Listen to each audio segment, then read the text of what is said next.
Howdy, y'all. People have been commenting on Bigfoot and asking me questions. Bigfoot has been known all around the world for a really, really, really long time. All different cultures claim that he exists. In North America, Native Americans have passed on these stories for centuries. Often different Native American tribes having different names for Bigfoot, and I can't really pronounce them because I don't speak the languages. But common names are Bigfoot, Sasquatch, Yeti. There's so many different accounts of what he is, what he does, if he's good, if he's evil, if he's just some kind of normal critter that's endangered, or if he's a supernatural creature.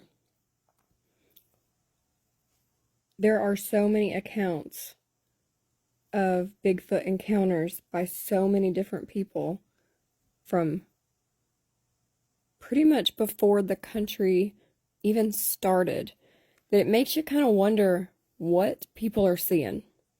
Now, I will admit, I've always kind of been a Bigfoot skeptic, but my grandmother and my great-grandmother in the southern Appalachian Mountains, that's where I'm going to focus this on because that's where I'm from and that's where I've personally heard people tell stories about it.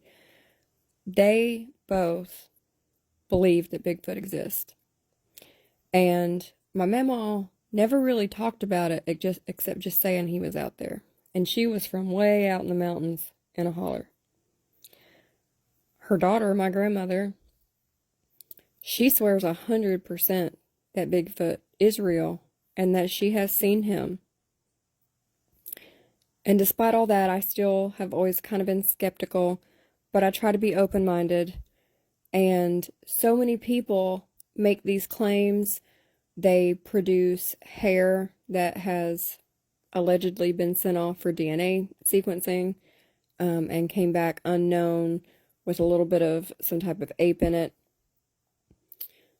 And I've never seen any of the evidence personally, but it makes you wonder.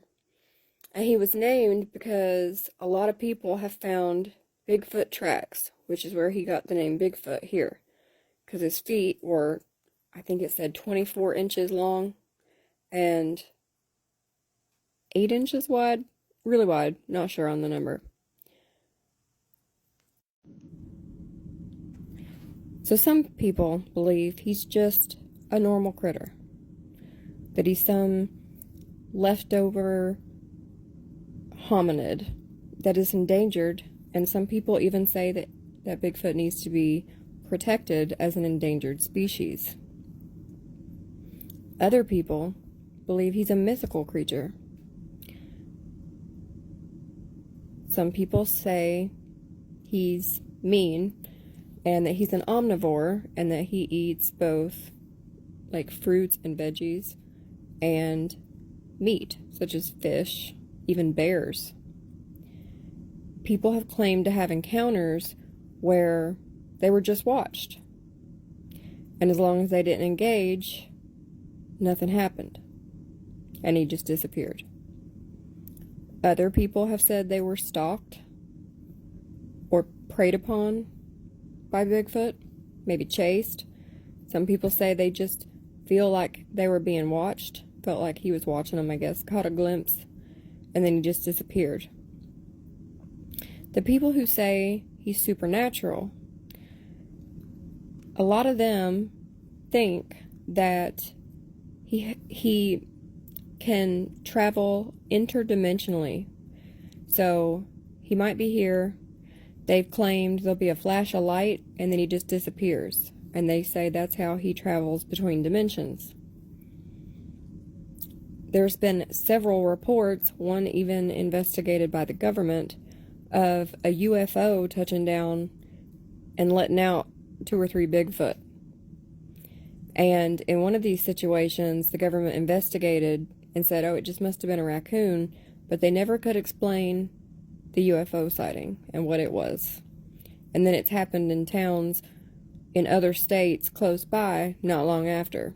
So some people believe that he's an alien race and he's here to either help us or to observe us and somehow benefit his alien species. People who believe that he can travel between dimensions, a lot of times they say he's actually here to help, that he is here to watch over us, to protect us. They state that he can regenerate or heal the woods and nature.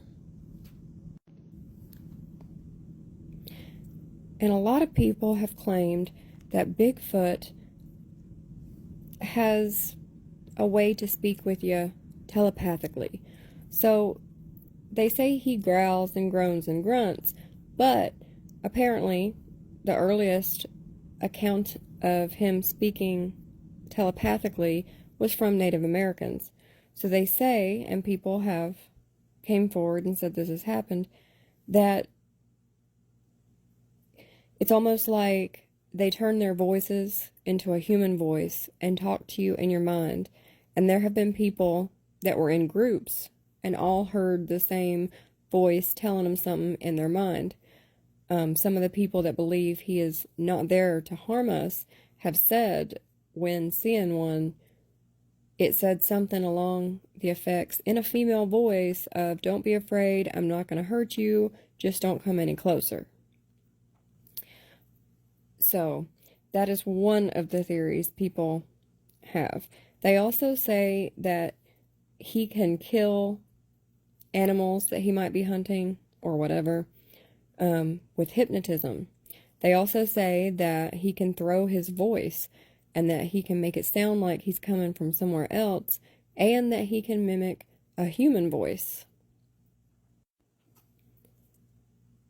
And there's museums all over who have exhibits, drawings, some have casts of his footprints, and of course a lot of that has been thrown out as, oh yeah, this was totally fake, someone just made this up. But some of them, they say, can't be explained. There have been some people of faith, specifically preachers, especially when settlers first started coming over, who claimed to have had encounters with Bigfoot, or whatever they called him at the time. One of them even said that in the Bible, it references in Genesis 6, verse 4, there were giants in the earth in those days, and also after that. So that is how some of the people of faith justify that. So I don't know if they're real or not. I have never encountered one. They say they're 8 foot tall, long arms, hairy, no neck, and they look more human than not, but they definitely look like some sort of hairy ape-like humanoid. So let me know if you've had any experiences, how you feel about all this, and please be friendly in the comments.